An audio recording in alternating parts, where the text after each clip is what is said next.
नमस्कार, 20 मिनट 20 खबर में आपका स्वागत है। मैं हूं आपके साथ सुमित गुप्ता। इस बुलेटिन में हम आपको प्रदेश से लेकर देश के अलग अलग हिस्सों की खबर दिखाएंगे। साथ ही आपको यह भी बताएंगे कि दुनिया भर में क्या कुछ चल रहा है। तो चलिए शुरू करते हैं 20 मिनट में 20 खबरों का सिलसिला। सबसे पहले खबर अपने प्रदेश राजस्थान की।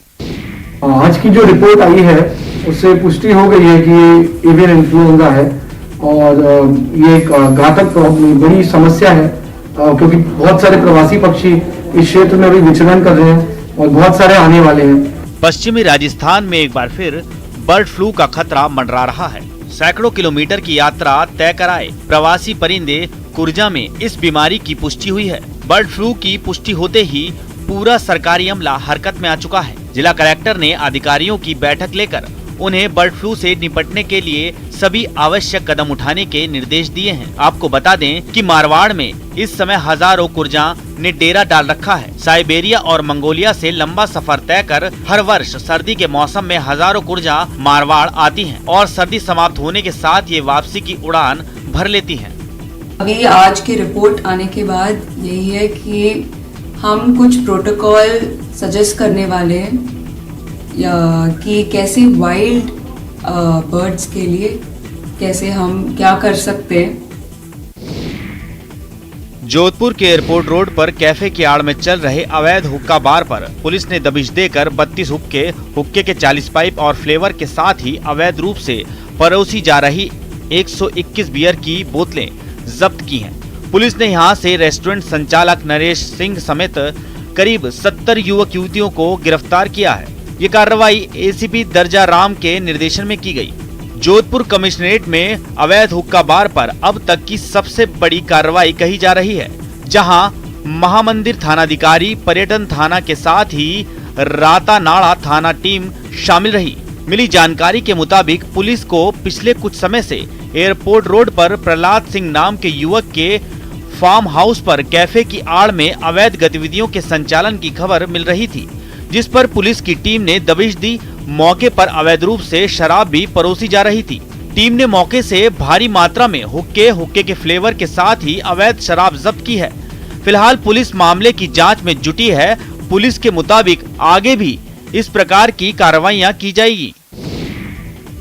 आप मंदिर जा रहे हो और सड़क पर बाघ दिख जाए तो एक बार ही आप सकते में आ जाइएगा। कहने सुनने की गुंजाइश खत्म हो जाएगी और कुछ देर के लिए दिमाग सुन्न हो जाएगा। रणथंभौर नेशनल पार्क के बीच होकर गुजरने वाले त्रिनेत्र गणेश मार्ग पर इन दिनों लगातार बाघ बाघिनों का मूवमेंट बना हुआ है, जिससे मंदिर जाने वाले पैदल और बाइक सवारों की जान पर खतरा मंडरा रहा है। एक बार फिर बाघिन सुल्ताना आडा बालाजी के पास त्रिनेत्र मार्ग पर आ गई और काफी देर तक चहलकदमी करती रही, जिससे वाहनों के पहिए थम गए। बाघिन से कुछ कदमों की दूरी पर खड़े बाइक सवारों ने अपनी बाइक वापस मोड़ ली। काफी देर चहलकदमी करने के बाद बाघिन जंगल में लौट गई, जिसके बाद आवाजाही बहाल हुई। गौरतलब है कि गत दिनों भी एक बाइक सवार के सामने बाघिन अचानक सड़क पर आ गई थी, जिससे बाइक सवार का संतुलन बिगड़ गया था। गनीमत रही कि अनहोनी नहीं हुई। त्रिनेत्र गणेश मार्ग पर बाघ बाघिन के मूवमेंट पर वनाधिकारियों का कहना है कि रणथंभौर दुर्ग स्थित त्रिनेत्र गणेश मार्ग रणथंभौर टाइगर रिजर्व के ही अंदर आता है और ये बाघ बाघिनों की टेरिटरी का ही पार्ट है। लिहाजा यहाँ आए दिन बाघ बाघिनों का मूवमेंट बना रहता है।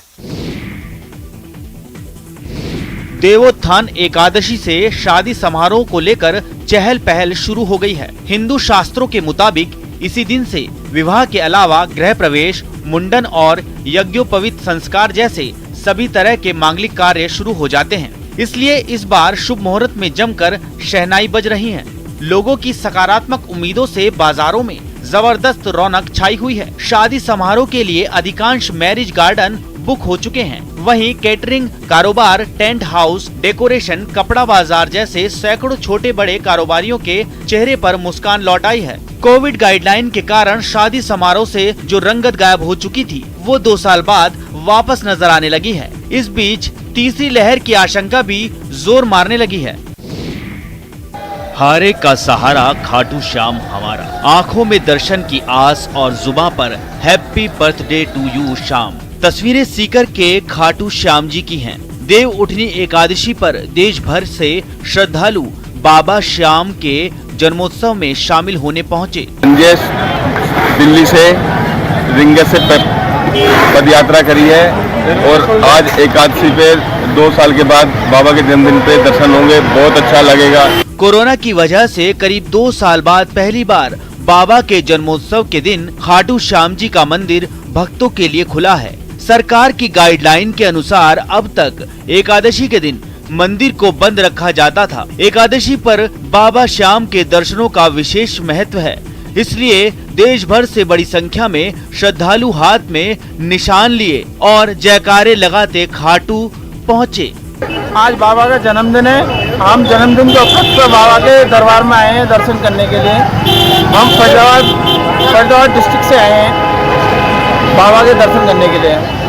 आज काफी दिनों बाद 2 साल बाद बाबा का दरबार खुला है पूर्ण रूप से। तो हम लोग यूपी से आए हैं और बहुत खुशी का माहौल है, हमें बहुत अच्छा लग रहा है। और चलिए अब देख लेते हैं कुछ अन्य राज्यों की खबरें।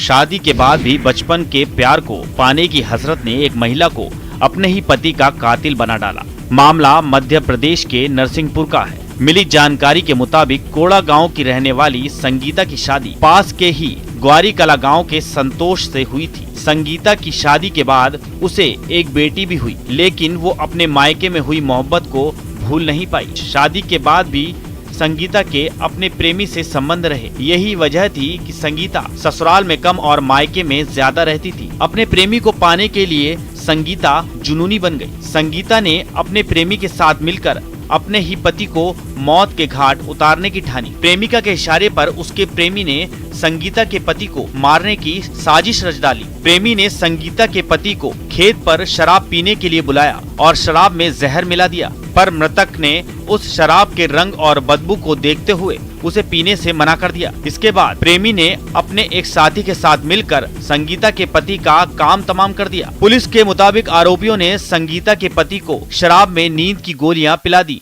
और बेहोशी की हालत में बोरी में भरकर नर्मदा नदी में फेंक दिया। पुलिस ने हत्या के तीनों आरोपियों को गिरफ्तार कर जेल भेज दिया है। दिल्ली के पास फरीदाबाद से एक चौंकाने वाला वीडियो सामने आया। वहां 2 बदमाशों ने एक दुकान में घुसकर 80,000 रुपए लूट लिए। ये नकाबपोश बदमाश हथियार लेकर इस ऑनलाइन पैसे ट्रांसफर कराने वाले दुकान में पहुंचे और अंदर घुसते ही उन्होंने वहां बैठे लोगों पर पिस्तौल तान दी। इसके बाद दूसरा बदमाश काउंटर के पास पहुंचा और दराज में रखी नकदी अपने बैग में भरने लगा। इन बदमाशों ने इसी तरह काफी देर तक दुकान के मालिक और उसके परिवार को बंधक बनाकर रखा। बाद में दोनों रकम लूटकर वहां से फरार हो गए। इसके बाद दुकान मालिक ने पुलिस को खबर दी, जिसके बाद मौके पर पहुंची पुलिस ने लूट वाली जगह पर मुआयना किया। आरोपियों की गिरफ्तारी के लिए क्राइम ब्रांच को भी लगाया गया। दिल्ली एनसीआर की हवा में फैले प्रदूषण से अगले 1 हफ्ते तक लोगों को राहत मिलने के कोई आसार नहीं है। ऐसा अंदेशा जताया जा रहा है कि कम से कम 18 नवंबर तक तो दिल्ली वालों को इस जहरीली हवा में ही सांस लेने को मजबूर होना पड़ेगा, जैसे कि बीते कुछ दिनों से देखने को भी लगातार मिल रहा है, क्योंकि राजधानी के कई इलाकों में एयर क्वालिटी इंडेक्स 500 के करीब पहुंच गया, जिस वजह से कई जगहों पर सुबह से ही स्मोक छाया रहा। लोग घनी धुंध की वजह से दिन में भी हेडलाइट जलाकर सड़कों पर आगे बढ़ते दिखे। दिल्ली में धुंध का आलम यह है कि अक्षरधाम मंदिर सामने होने के बावजूद ठीक से नजर तक नहीं आया। दिक्कत तो उन लोगों को भी बहुत ज्यादा हुई जो घर से बाहर निकले तो कसरत करने के लिए, स्वस्थ रहने के लिए, लेकिन बाहर निकलते ही उन्हें प्रदूषण से दो चार होना पड़ा। कुछ इसी तरह के हालात इंडिया गेट के आसपास भी देखने को मिले। स्मॉग की मोटी चादर से इंडिया गेट घिर गया और थोड़ी ही दूर से पता लगाना भी मुश्किल हो गया कि आखिर वो कहाँ है। आंध्र प्रदेश के विजयनगरम से चौंकाने वाली तस्वीरें सामने आई हैं। वहां एक गांव में भीषण आग लगने से कई लोग बेघर हो गए।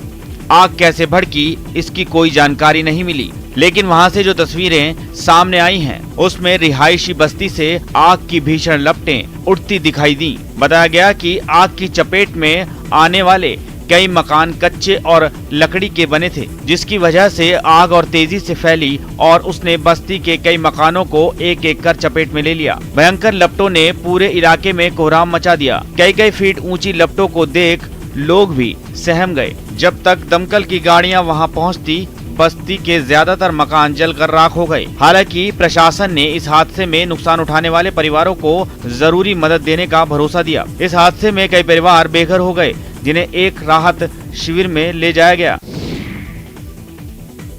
उत्तर प्रदेश के आगरा से हैरान करने वाली कुछ तस्वीरें सामने आई। वहां एक महिला की मौत के बाद कुछ लोगों ने हंगामा खड़ा कर दिया। बताया गया कि उस महिला ने कुछ समय पहले किसी दूसरे समुदाय के लड़के से शादी कर ली थी, जिसका शव अब संदिग्ध हालत में मिला। जिसके बाद कुछ लोगों ने वहां पहुंचकर जमकर बवाल किया। वो वहीं सड़क पर बैठ गए और नारेबाजी करने लगे। हंगामा बढ़ा तो दूसरे पक्ष के लोग भी वहां इकट्ठा हो गए, जिसके बाद दोनों पक्षों के लोगों के बीच पत्थरबाजी शुरू हो गई। इस मारपीट का सीसीटीवी फुटेज भी सामने आया, जिसमें साफ दिखा कि कुछ लोग एक दुकान के अंदर घुस गए और वहां तोड़फोड़ की।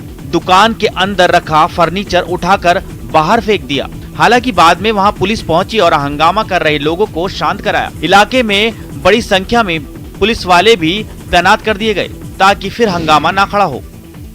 उत्तर प्रदेश की सहारनपुर पुलिस ने लूट की योजना बना रहे 4 बदमाशों को गिरफ्तार करने का दावा किया है। जी हां, बेहट पुलिस ने अब्दुल्लापुर गांव के संपर्क मार्ग से इन चारों को गिरफ्तार किया है। संवाददाता से मिली जानकारी के मुताबिक कोतवाली बेहट पुलिस इंस्पेक्टर किरणपाल सिंह को कुछ बदमाशों के अब्दुल्लापुर रोड पर महाड़ी के पास लूट की योजना बनाने की खबर मिली, जिसके बाद इंस्पेक्टर बेहट में फोर्स के साथ मौके पर पहुंचे और घेराबंदी कर 4 बदमाशों को दबोच लिया। सीओ ने पकड़े गए बदमाशों के नाम शौकीन, जाबिर, मोबिन और परवेज हैं। पकड़े गए बदमाशों के कब्जे से एक तमंचा, 2 जिंदा कारतूस और 3 चाकू बरामद किए गए हैं। सभी गिरफ्तार बदमाशों के खिलाफ रिपोर्ट दर्ज कर पुलिस ने जांच शुरू कर दी।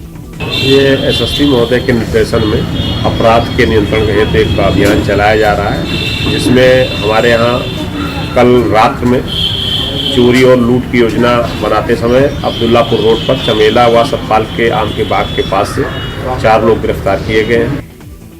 सरेआम सरे बाजार 2 महिलाएं एक दूसरे पर झपट रही हैं, वार कर रही हैं, पलटवार कर रही हैं और लोग दम साध करना सिर्फ तमाशा देख रहे हैं, बल्कि मारपीट का वीडियो भी बना रहे हैं। तस्वीरें यूपी के फिरोजाबाद की हैं, जहां लोगों की आवाजाही के बीच सड़क पर ही 2 महिलाओं में जमकर भिड़ंत हो गई, जिसमें न सिर्फ लात घूसे बल्कि दांतों का भी इस्तेमाल किया गया। हाई वोल्टेज ड्रामे को देखने के लिए भीड़ लगी रही, लेकिन किसी ने भी बीच बचाव करने का प्रयास नहीं किया। काफी देर बाद एक महिला ने पहल की, लेकिन वो भी हार कर किनारे हो गई। हाँ, ये जरूर हुआ कि तमाशा देख रहे एक युवक ने इस लड़ाई का वीडियो बनाकर वायरल कर दिया, जो सोशल मीडिया पर छाया हुआ है। मिली जानकारी के मुताबिक दोनों महिलाओं का एक ही पति है और दोनों सगी बहनें हैं। मारपीट की वजह पता नहीं चल पाई है। बहरहाल काफी देर हंगामा करने के बाद ये लड़ाई खुद ही बंद हो गई। मारपीट के बाद थककर चूर हो चुकी दोनों बहनें अपनी अपनी मंजिल की ओर चल पड़ी। मामला थाना शिकोहाबाद के मैनपुर बाजार का है। ये थाने में भैंस लेकर क्यों आए हो तुम? सर जो है हमारी भैंस दूध दुहाने नहीं देती है। दूध धोने नहीं देती है तो पुलिस से क्या चाहते हो? सब मदद चाहते हैं कि हमारी भैंस दुहाने लगे। सुन ली किसान की गुहार। एमपी के भिंड जिले के नया गांव में रहने वाला किसान बाबूलाल अपनी भैंस की शिकायत लेकर थाने पहुंच गया। बाबूलाल ने नया गांव थाना पुलिस को बताया कि उसकी भैंस उसे दूध नहीं निकालने देती है।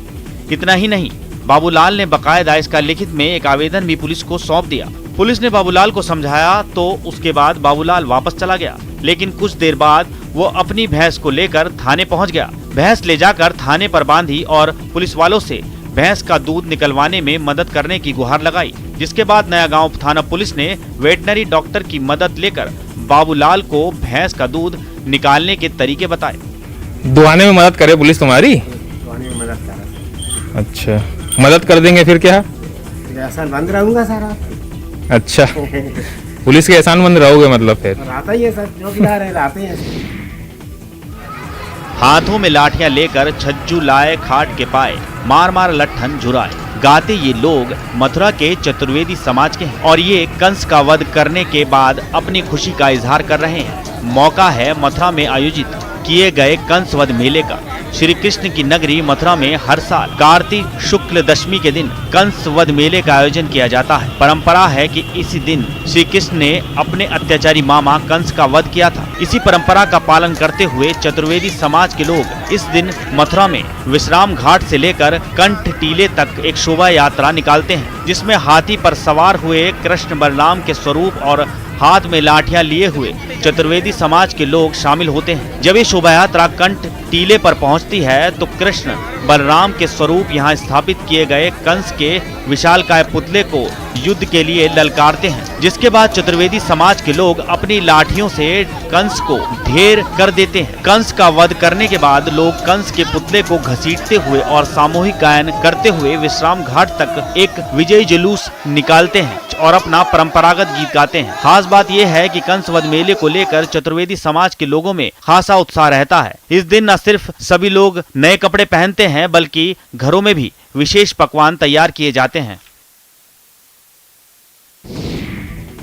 कंप्यूटर और मोबाइल के इस युग में लोग पूरी तरह से गूगल गुरु पर आश्रित हो गए हैं। छोटे छोटे सवालों के जवाब के लिए लोग तुरंत गूगल करते हैं, लेकिन 3 साल की तन्वी गूगल पर निर्भर नहीं है। जी हाँ, जिस उम्र में बच्चे न अच्छे से चल पाते हैं और न बोल पाते हैं, उस उम्र में ये बच्ची सामान्य ज्ञान के सवालों का फर्राटे से जवाब देती है। तन्वी, ये बताओ, भारत के प्रथम राष्ट्रपति कौन थे? डॉक्टर राजेंद्र प्रसाद। अच्छा, और देश के प्रधानमंत्री कौन है? नरेंद्र मोदी। और देश के गृह मंत्री? अमित शाह। तन्वी को देश विदेश ही नहीं बल्कि प्रदेश और जिले के भी कई महत्वपूर्ण जानकारियां हैं। बिल्कुल ठीक सुना आपने। एमपी के सागर जिले की रहने वाली तन्वी चौबे का सामान्य ज्ञान देखने वालों को हैरत में डाल देता है। 3 साल की तन्वी चौबे सामान्य ज्ञान के सवालों का धड़ाधड़ जवाब देती है। चाहे देवी की आराधना हो या फिर लाइट म्यूजिक और डिस्को डांस, चाहे मौका राम सीता के स्वागत का हो या फिर गीत और संगीत की महफिल का, जब भगवानपुर गांव के होनहार युवा रंगमंच पर एक साथ जुट जाते हैं तो ऐसा समा बंध जाता है कि दर्शक दीर्घा में बैठे दर्शक बंधे रह जाते हैं। पर्व त्योहारों पर जब ऐसा ही स्टेज सजा तो इन युवा कलाकारों ने अपनी प्रतिभा से हर किसी को दंग करके रख दिया। ड्रामा का संदेश होता है, उसके थ्रू हम लोग समाज को जागरूक करते हैं कि कैसे समाज को बेहतर बनाने के लिए एक प्रयास किया जा सकता है। समाज में बहुत सारी कुरीतियां हैं जिसको हम सब मिलकर दूर कर सकते हैं। उसको जागरूकता के तहत हम लोग ऐसे अभियान के तहत हम लोग करते हैं, ऐसा नाटक के द्वारा दर्शाते हैं। और चलिए अब आपको दिखा देते हैं अंतर्राष्ट्रीय जगत से जुड़ी कुछ खबरें। हॉलैंड में कोरोना के सख्त नियमों के खिलाफ प्रदर्शन कर रहे लोगों और पुलिस के बीच भिड़ंत हो गई। दरअसल हॉलैंड में पिछले कुछ दिनों से कोरोना मरीजों की तादाद में बढ़ोतरी हुई है, जिसके बाद सरकार ने वहां एक बार फिर कड़ी पाबंदी लागू करने का ऐलान किया। लेकिन लोगों का एक वर्ग इस फैसले के विरोध में उतर आया और हंगामा शुरू कर दिया। राजधानी हेग में सैकड़ों की तादाद में लोग सड़कों पर उतरे और जमकर बवाल किया। लॉकडाउन के ऐलान से भड़के लोगों ने जमकर तोड़फोड़ की और आगजनी भी की। हालात इतने बिगड़ गए कि मोर्चा संभालने पहुंची पुलिस को आंसू गैस और पानी की बौछार का इस्तेमाल करना पड़ा। लेकिन पुलिस की इस सख्ती के बाद भी प्रदर्शनकारी सड़क पर ही डटे रहे। कई तो पुलिस से ही भिड़ गए। इस झड़प में कुछ प्रदर्शनकारी घायल भी हो गए। बाद में किसी तरह इन लोगों को वहां से हटाया गया, जबकि कुछ पर कार्रवाई भी की गई। अफ्रीकी देश ट्यूनीशिया में एक लैंडफिल पर मचा संग्राम दूसरे दिन भी जारी रहा। लैंडफिल यानी जिस जगह कूड़े को डंप किया जाता है। एक दिन पहले ये बवाल तब शुरू हुआ जब प्रदर्शन के दौरान एक शख्स की मौत हो गई, जिसके बाद लोगों ने उस प्रदर्शनकारी की मौत पर जमकर हंगामा किया। ट्यूनीशिया की सरकार ने अपनी पुलिस और सुरक्षा बल के कई जवान को वहां उतारा, लेकिन प्रदर्शनकारियों की भीड़ के आगे वो सब बेबस नजर आए। प्रदर्शनकारियों ने पुलिस के सामने ही कई जगहों पर खूब आगजनी की। हंगामा कर रहे लोगों ने हाईवे को जाम करने की कोशिश भी की। प्रदर्शनकारियों को खदेड़ने के लिए पुलिस ने कई राउंड आंसू गैस के गोले भी दागे, लेकिन उनका भी भीड़ पर कुछ खास असर नहीं हुआ। दोनों तरफ से एक दूसरे पर जमकर पत्थरबाजी भी हुई। असल में कई साल से इस लैंडफिल को बंद करने की मांग उठाई जा रही थी, जिसे मानते हुए वहां की सरकार ने सितंबर में बंद कर दिया था, लेकिन उसके बाद कूड़े को डंप करने के लिए नई जगह नहीं दी गई। फिर वहां इतना कूड़ा जमा हो गया कि इस लैंडफिल को दोबारा खोलना पड़ा, जिस पर लोगों का गुस्सा भड़क गया। अमेरिका के कई इलाकों से हैरान करने वाली कुछ तस्वीरें सामने आईं। वहां समय से पहले हुई भीषण बर्फबारी ने लोगों की मुसीबत बढ़ा दी, जिसकी कुछ तस्वीरें अलास्का राज्य से भी सामने आईं, जहां इतनी बर्फ गिरी कि सड़कें बर्फ से ढकी नजर आईं। सबसे ज्यादा मुसीबत तो अलास्का के सबसे बड़े शहर एंकरेज में रहने वाले लोगों के सामने खड़ी हुई। बताया गया कि वहां लगभग 16 से 18 इंच तक बर्फ गिरी, जिसकी वजह से लोगों के घरों के बाहर सड़क पर कहीं भी बर्फ के ऊंचे ऊंचे टीले बन गए। गलियां, सड़कें और गाड़ियां सब पर बर्फ की चादर बिछ गई। इतनी ज्यादा बर्फ गिरी कि लोग भी हक्के बक्के रह गए। आसमान से गिरी बर्फ की आफत बरसने से रास्तों पर बर्फ के ढेर लगते चले गए। हालांकि सड़कों पर जमा हो रही बर्फ को हटाने के लिए कई गाड़ियां भी अपने काम में जुटी दिखी। कुछ लोग मौसम में अचानक हुए इस बदलाव का मजा उठाते दिखे।